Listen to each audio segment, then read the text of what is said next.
With dreaming the scene and then typing the scene and then the scene manifesting in reality, does that make you drunk with power? It does. I feel drunk with power every day with you guys. The Backstreet Boys, I was dead.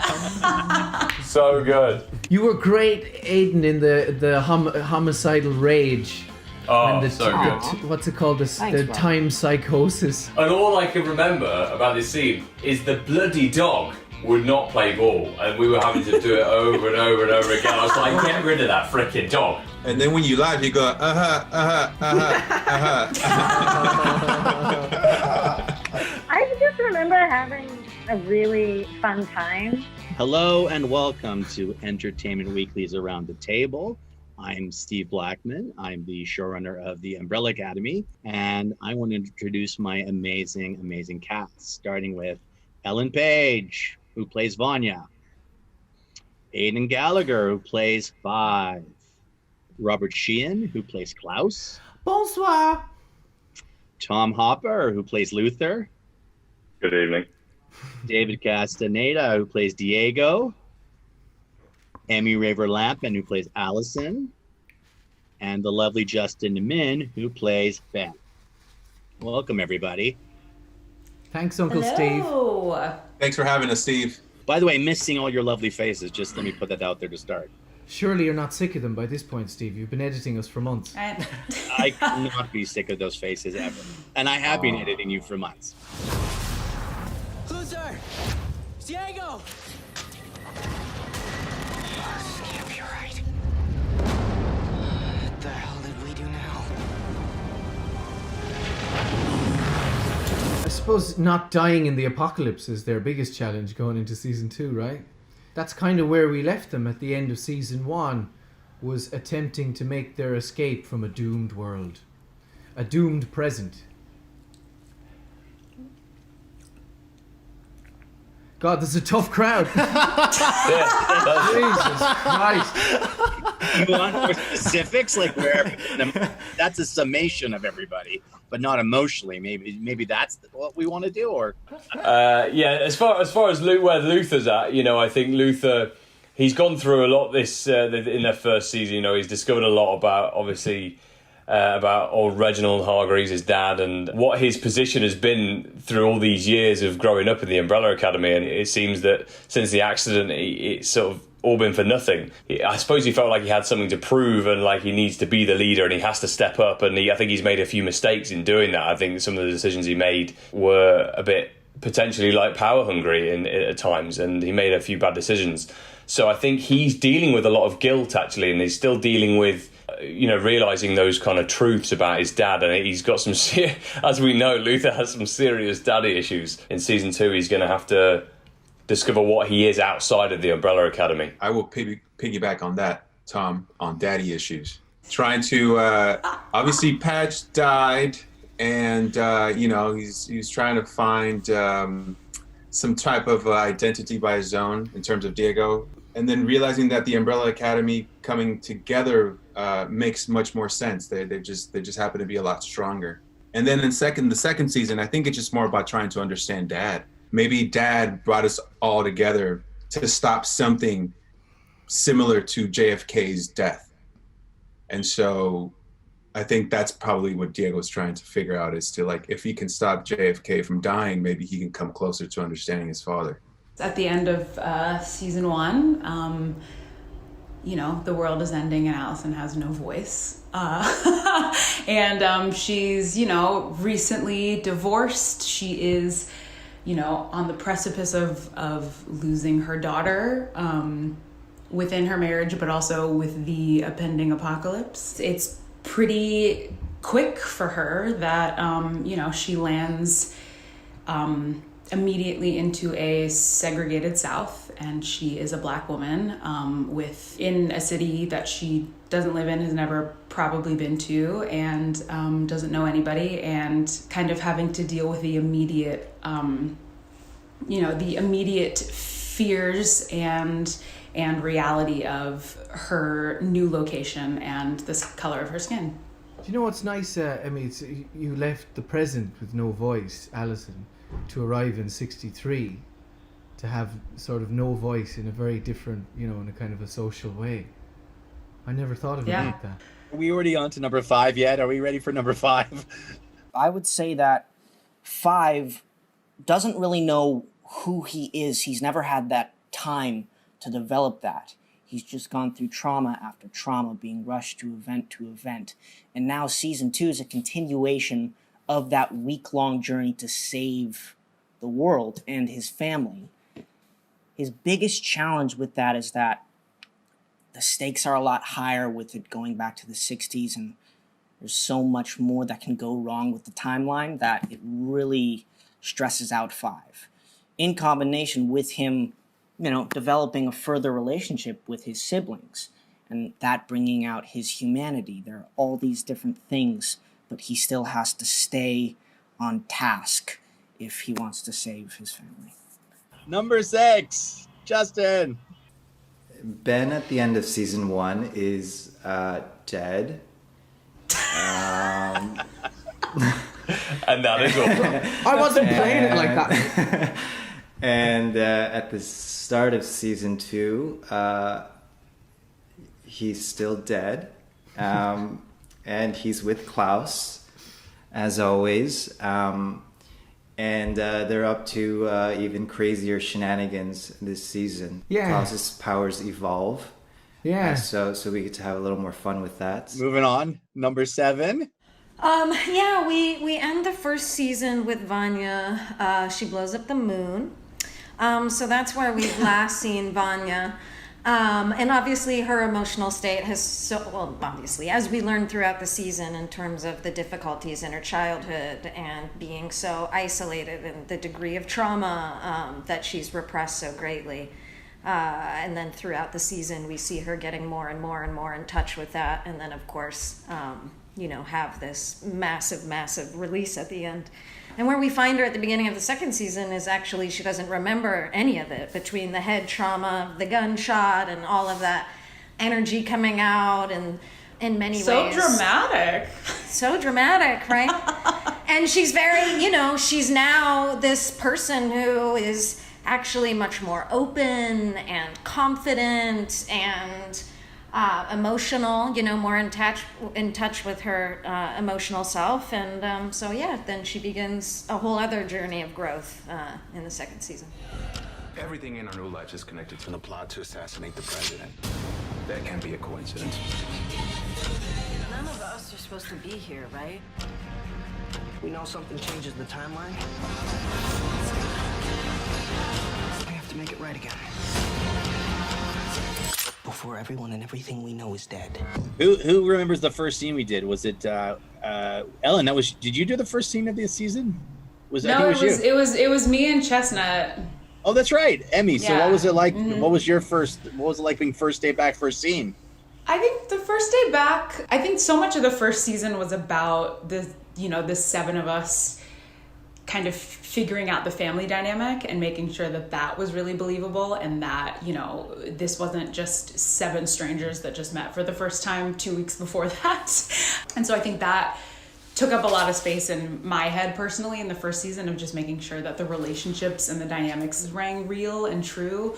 And I think the second season, I think I was instantly thrown into another relationship that had to be believable, now having a husband and having, we kind of pick up with Allison in the second season. She's 2 years into this new life. And with a husband. And so that's it was like a whole new, relationship that I kind of had to, kind of grapple with and understand really quickly, and then try to also seem real and authentic, and the chemistry believable, and and just also grappling with her new surroundings and this new life that and the new rules especially of her life, and like where she can and can't go, and what she can and can't do, and where she can and can't eat, and where she can and can't walk or drive or shop. It was jarring in some ways, but very educational in others, and really, really, really emotional. I remember, I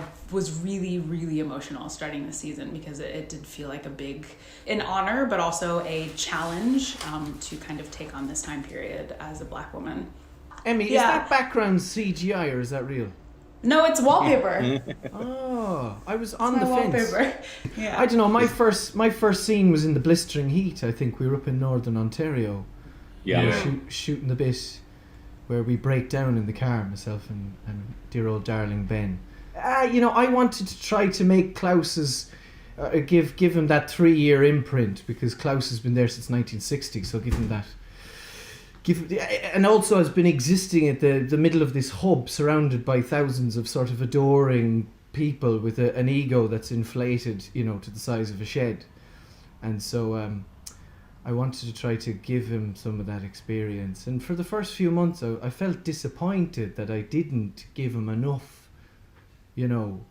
bells and whistles of the period to change him, to make him feel as changed as possible. But then when I watched it, I went, oh no, I did do that work. You nice did. one. I am good. Who else wants to share their first scene experience?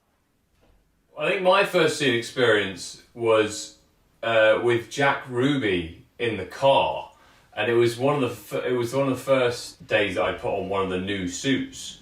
They got all these new suits this year, but they hadn't lined the suits yet, so it was like a rubber lining. And I remember this thing constricting me for the whole scene. And I was gonna pass out because this thing was constricting my entire body. So I'm in this scene, and all I can remember about this scene is the bloody dog would not play ball, and we were having to do it over and over and over again. I was like, get rid of that frickin' dog. I was going to say, with the rubber suit, you weren't in the blistering sun, because we started a very, very hot period in Toronto, didn't we? Oh, yeah, so, yeah. That first scene of mine where we were rolling around on the asphalt, and it was like we could fry an egg on that road. Do you remember, Justin? Crikey. Yeah, and Justin was wearing that hoodie. I can only imagine. Leather jacket and hoodie. It was the perfect outfit for that. Aiden, what was your first scene? Oh, it was with David. We were in the asylum together. Was that your first day as well? Because I know you were shooting the fight scene during that as well. That was my first day actually with you. I see. That was a very fun scene to play alongside a slightly crazed Diego. And just Five's counterpoint to that I thought was very fun. I mean, the fun thing about going into a second season is that we've all sort of been estranged from each other. We haven't really spent a lot of time with each other. So that dynamic that you see of us really coming together more as a family in season 2 is reflective of how we all feel, because we now have history. There's a lot more understanding between us all. So a second season, it definitely felt even more like a family. My first was, I believe, the scene with Sissy and Harlan, the first time we see Vanya back. And yeah, I remember feeling I think what was fun this season was Vanya really did feel like a different character. Last season I started in she was just so sad and anxious and so closed in on herself, and it felt really enjoyable and fun to map out in many ways this person who was feeling like a very different character in a lot of ways, the same core issues in many ways. But so yeah, that was the first day, and working with different littler Justin, who plays Harlan, and Marin Ireland, who's fantastic, who plays Sissy. So yeah, that was my first scene, first day. Who are those guys? They're not here to sell vacuums. The commission will hunt us down wherever and whenever we go.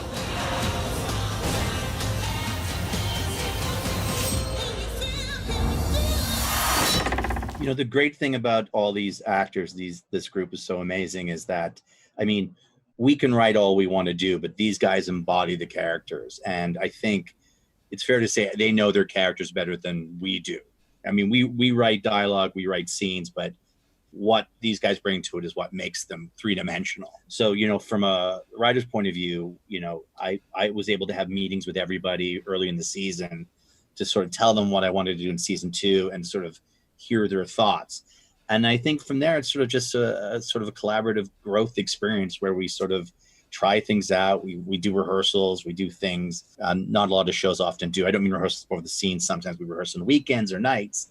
And then, they bring the magic on the day with the directors and the DPs to sort of figure out what works. So it's just, that's why these guys are so great. Anyways, that's my lead-in. Hand off to you guys. I remember that first meeting with you where you pitched the entirety of season 2. Mm-hmm. And we were like walking past the writer's room where you guys had all the episodes laid out. And I remember some of the writers asking like what they thought Five and his relationship with Hargreaves might have been like, because those two don't really have a lot of time together. And they've certainly gone down different paths. Jump in. I sort of... I like second season Klaus. He feels a bit older. He basically feels like off drugs, He's gone off drugs and he's sort of slowed down. But I suppose the challenge with season 2 was to put something else in there for him to flee from. Sobriety was the thing he was running away from in the first season. I wanted him to feel kind of slower, a bit more sorrowful, because the core dilemma still exists and there's nothing really to anesthetize it, because he can't deal with the praise, the kind of cultish praise has just become strangulating. So he's kind of perpetually in flight. But I wanted him to feel kind of older as a result of finally being off drugs, because I think kind of a lot of the joys of drug addiction, one of them is that it just arrests any personal development, he kind of grew up a bit, he kind of matured a bit for the second season. And also his costume choices got a little bit more conservative. I need a spotter. What is that, like a wingman? You don't know anything about I know everything. You are an open book written for very dumb children. Steve always says, Steve, you've already said it's like the music should feel like another character in the show, right? Like it kind of really influences the mood of the show. What I love to do when I'm reading the scripts and it tells me what the song is going to be playing, I love to put that song on and then read the script with it in the background, so that it gives me that kind of atmosphere of what it's going to feel like. And it really does, it really informs the mood of the scene. And I think this show does that so well. The choices of music are brilliant. The Backstreet Boys is just one example. Oh my God, the Backstreet Boys! I was dead. So good. Because Emmy, when you did that fight, obviously the music's not playing in the background. You're just doing the fight. But I always imagined when I was watching you do that, I knew we were going to have that song playing in the background. I had to rewatch it 4 times because I just so couldn't. Good. It's so good. Yeah, so good.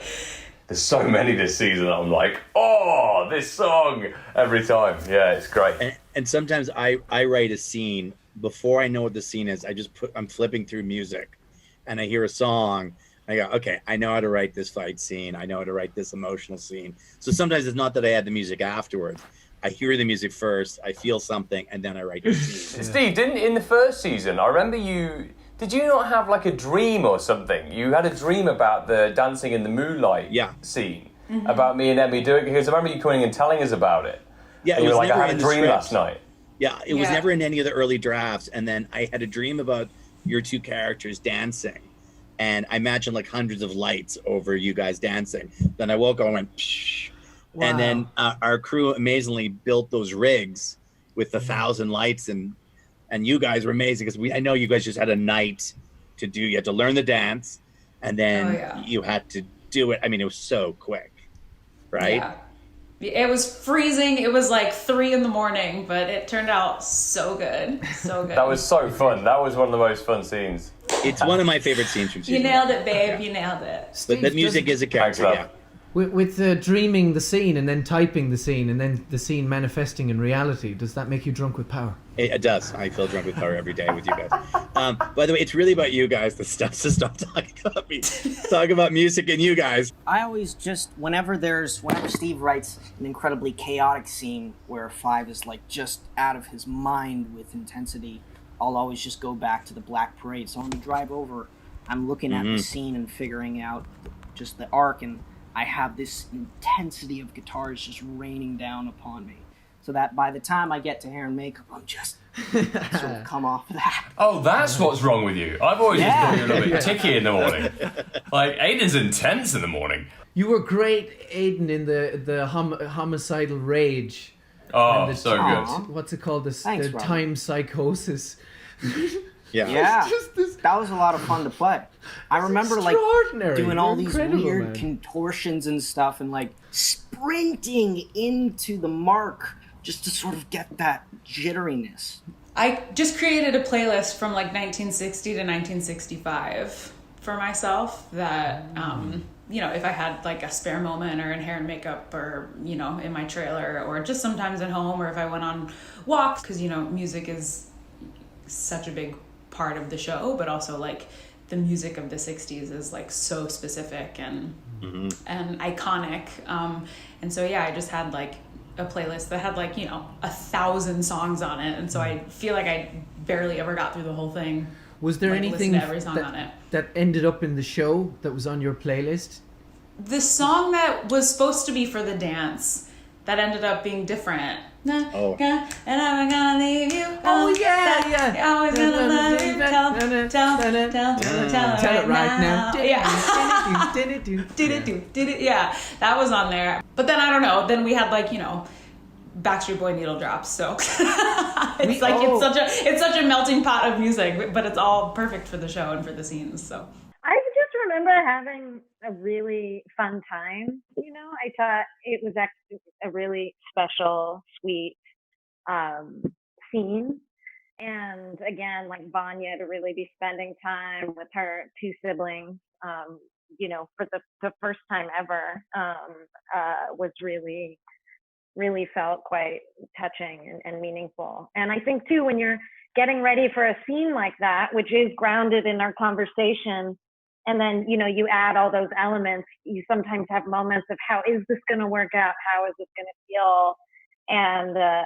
And it really felt just organic and free. And then when I watched it in the show, I just really felt that it worked and was really special to watch, like the three of them bonding in that way. Because we actually had rehearsed like a proper dance number, and then I think when we got into the salon and on set and kind of put all the other elements together, like doing like a choreographed dance just didn't feel right for the moment that they were in. Just so we all just were like having fun and be like, grab hands and swing in a circle, and then, you know, they put the camera on this rig that it was like sitting on top of this like dolly that had like curlers in it. And then we just like were like throwing that around to each other. It just was like a really fun improvised moment that like we went into it with a very like structured dance, and then it kind of turned into this very like free, in the moment kind of silly. Because also, you know, they're also under the influence and tipsy, and so it was nice for it to just be silly and loose and like authentic, which I felt was really, and it played really, really well. I thought it was so great. But my favorite moment of all of that is when you're under the big hair heaters. I don't know the hair dryers. When you guys lift Yeah, those. that's great. I laugh every time. I've seen it 100 times. I laugh every time I see that. Though one of my favorite scenes of the season, I'm sorry we're going way up here, is you guys in the elevator.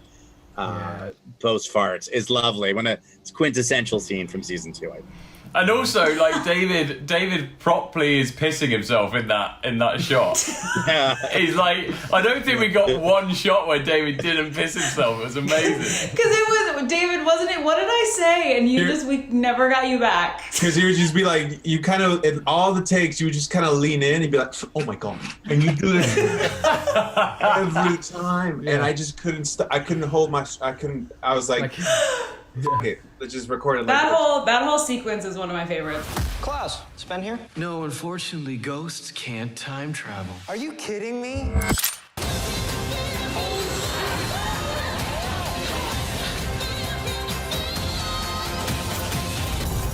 I just have to start off by saying I enjoy watching my siblings all the time. I'm actually in character as we speak. They're hilarious. What would he say? I think he would say, stop being dumb and and get your act together. And that, you know, when the family is together, I think that's when they're strongest. So I think he would say that, and with the evolution of Klaus's powers this season, he does get to do that to a certain extent with being able to possess Klaus. Those scenes were a lot of fun to shoot, and finally got his moment with Diego and with Vanya, of course. Actually, Robert was being incredibly annoying all season and just mimicking me every chance he got. So we would be having a conversation, and then suddenly he'd just start repeating my words and my mannerisms, and it was horrible. It was a horrible experience. But I also did intentionally annoying. I also did record some videos for him so that he could. I didn't know that. Really, that's great. Yeah. We work hard, Steve. We work. You hard. do. We work hard. This is on the telly. You have to get to work. Oh, This that goes was out. nice. Yeah. The saddest thing about the Ben character, from my opinion, is he's so tortured because he's the most insightful character of all of them. He's such a philosopher, and yet he has the worst translator, who's Klaus. So all these amazing things are going on in Ben's mind, but he can't, and no one can hear him. The person he has to tell things through is Klaus, the guy who's the least likely to tell the message properly or to be able to insightfully push that through. Yeah. It's kind of locked in. He's sort of cooped up, He is. He's tortured character. Yeah. That the scene in the white room with you, Justin, and Ellen was so good. So good. A lot of tears are coming from that scene, guys. I'm telling you, people are gonna be crying at home. It's great to finally speak to a different. There it is. Oh, cheers, man. Yeah, thanks.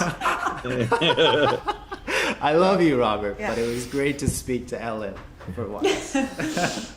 Also, the fact that they painted. That was actually the living room that they completely covered up and painted white, and then had to undo it for us to continue to shoot back in it later. Oh my God! Yeah, so crazy. Oh, I loved the whole brains acid sequence as well. Yes. Ellen. So good. I So loved good. all that. I love how the eyeballs just worked so well, and how you put, instead of at first I think the whole room was going to turn, and just having the clock do that was almost even more effective in a way. It was cool. Initially, the VFX gave me a sample of that, and they had what you always see is all the wavy things. I said, no, I just want the clock to be an eye that just keeps blinking at Vanya, because it's just so scary and creepy. It's and how about that song, the Butthole Surfers, for that song? That is a great. I'm proud of that one. That was a good one. Wait, David, how did you like your wig? Yeah, I had it. I had my hair long, ready to shoot it with that long hair, but we had to cut it. So then I had to wear a glued up wig. Oh, because they had to shoot your season 1's hair. Yeah. But it was all right. I mean, I think the heat made it a little bit uncomfortable at first, but eventually you just kind of get used to it. The one that I didn't like was the full beard. When they had to stick me the full beard, this was the because then they had to do this thing right here on top. So talking in itself was just hard. So you kind of really, and I'm already mumbling as I do already. So I'm just having to enunciate even more now. Yeah, I did a movie once it was an 8-week shoot, and I had the fake beard glued on all around the mouth. And you can't move your mouth. You can't open your mouth past a certain. So it completely informed how the character talked. I just sort of talked very much like that, just sort of through the teeth, because you couldn't open your mouth. And then when you laugh, you go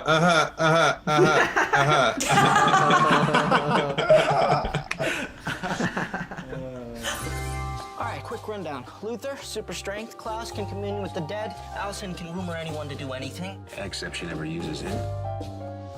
I heard a rumor. You punched yourself in the face. Klaus goes back in the 60s, and then he through, I suppose, the charm offensive and being a bit manipulative, surrounds himself with kind of adoring, praising followers. So, he doesn't have that. I wouldn't say he has the hardest deal of it when he goes back in time, because I suppose he takes advantage of lots of people, and they look after him. But I would say Allison has the toughest time. I mean, she's married and has to. I mean, I'll let Emmy you speak to it, but isn't the fact that you're in a you love someone else, you're in a marriage, and you can't really be completely open about who you are. I mean, isn't that the most challenging part of that character? I mean, yeah, I think grappling with this new structure of her life of she came from a place where she was like loved and adored and celebrated and had these powers, and she was a very like public facing figure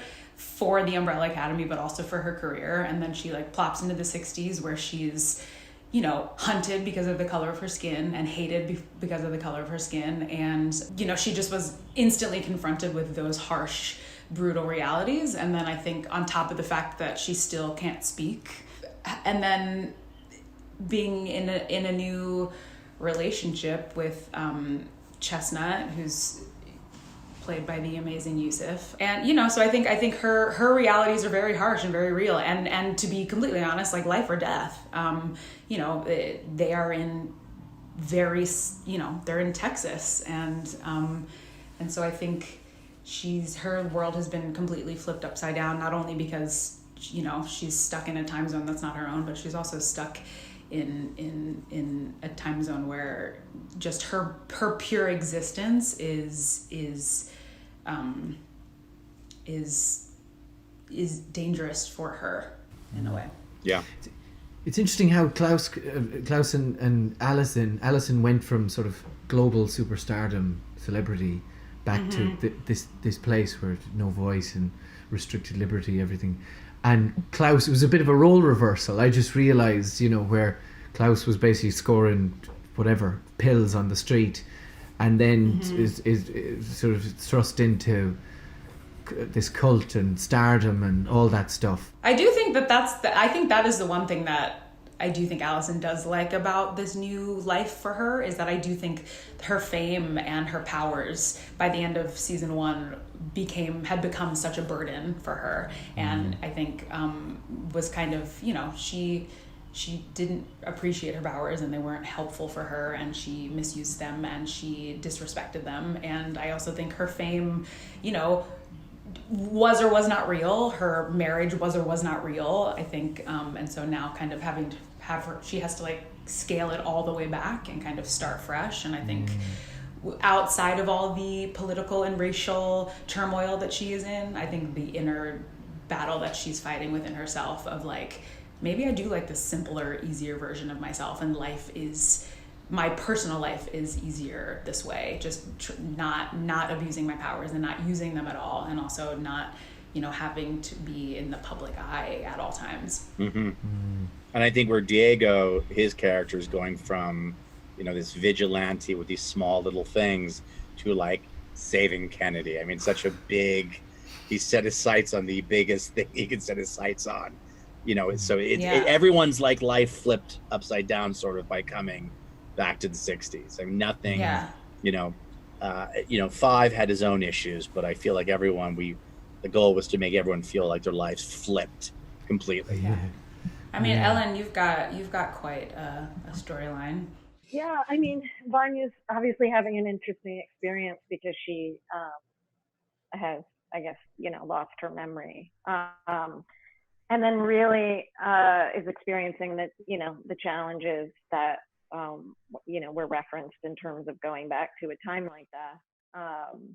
She witnesses through Sissy's experience, as a woman, in terms of having, very little independence or ability to control or make decisions for your life at all, in terms of her relationship to her husband and how that marriage dynamic works. And then needless to say, the experience of a queer woman in that time, back when it was, would have been illegal still, and, still considered a mental illness as it was till, like the early 70s. So, existing in a time like that, but also, it was beautiful to have Vanya fall in love so passionately and for the first time. So, I mean, yeah. And then you remember when you're making it that it's still the reality for so many people, the experience that Vanya and Sissy have, So those things most certainly haven't changed, but obviously in the 60s there was many more layers to it. I think also it's amazing to have, these new amazing people because they're just so fucking good. I mean, the performances are just. I mean, Marin, come on. I mean, Marin brought so much to that character. A little Justin. But, I think it was also nice. It was also nice because for the first like 4 episodes, it kind of felt like we were all in our own separate movies. Like it was several episodes before we all started to interact with each other. So it was really nice. Yeah. So it was really nice to kind of have, like fresh blood and fresh eyes and just, just different dynamics for all of us to play off of. Especially because, we spent the first 3 months of shooting like completely separate of each other almost. And the first scene you were all together, what was it, Allison? Emmy, was when you guys all came into Elliot's. With the ambrosia. There was a lot of disgusting dishes. But it was great to see you guys all in the same room together the first time on set as well. Because I'd seen you all together, but not in character in a room together. So I hope the audience loves the moment when you all hug each other, stand together. We put some big score behind it, but I think we didn't need that. I mean, it's just wonderful to see you guys all together. I was personally honored when you left my ad lib with Diego when we were walking up the steps. Yeah, I love that. Because it was like I'd said hi to everybody else, and then I was like, hey, can Diego. say hi? This has been Entertainment Weekly's Around the Table with the Umbrella Academy, out now.